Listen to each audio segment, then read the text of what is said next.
Toby was worried. So many workmen were needed at the quarry that Henrietta wasn't able to carry them all. Bertie did his best to help, but he couldn't get any closer than the quarry gate.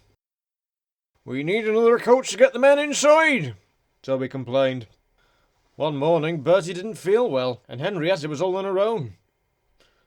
More and more workmen climbed into her. "Help!" Henrietta exclaimed. "I shan't be able to move."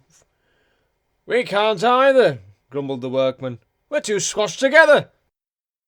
Henrietta had a balcony at each end, and soon even these were packed. She was fuller than ever before. Toby had a job starting.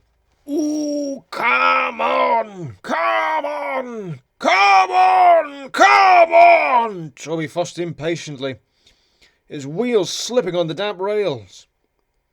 People in the streets stared as the train struggled past. Toby rang his bell cheerfully, but Henrietta wasn't so happy.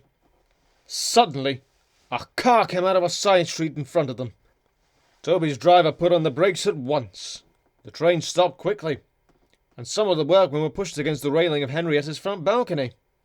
It bent, but luckily it didn't break. A policeman, passing on a bicycle, stopped and wrote something in his notebook. "Oh dear," Henrietta said to herself. "That means trouble, I think." She was right.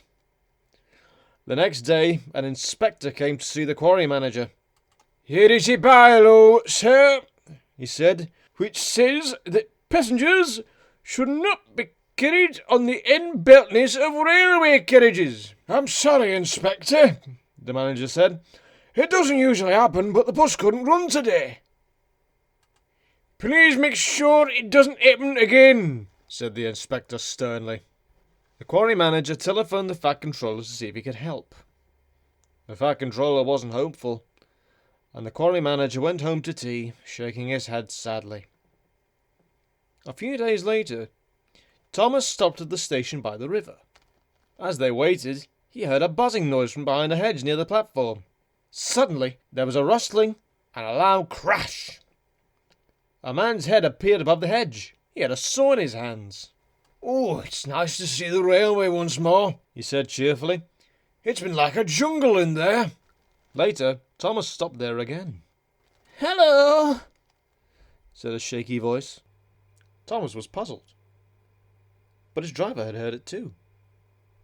He looked over the hedge and saw a very old, very broken down railway coach. "What's your name?" asked the driver. "Victoria," replied the coach shyly. "Are you Thomas's driver?" But before he could answer, the guard's whistle blew, and they had to go. At the top station, Toby told Thomas about the workmen. "I really need another coach," he said sadly. "But we've just found one," Thomas said excitedly. "She's in an orchard near the river, and she's old and lonely." "She's got no wheels and her roof leaks like a sieve," interrupted Thomas's driver. "Don't even think about it." But Thomas did think about it, and asked the Fat Controller. The Fat Controller listened, made some arrangements, and then telephoned the quarry manager. "Good morning, Toby and Henrietta." The manager greeted them the next morning. "It's gonna be all right," he went on. "The Fat Controller says don't worry about another coach, because he has something up his sleeve."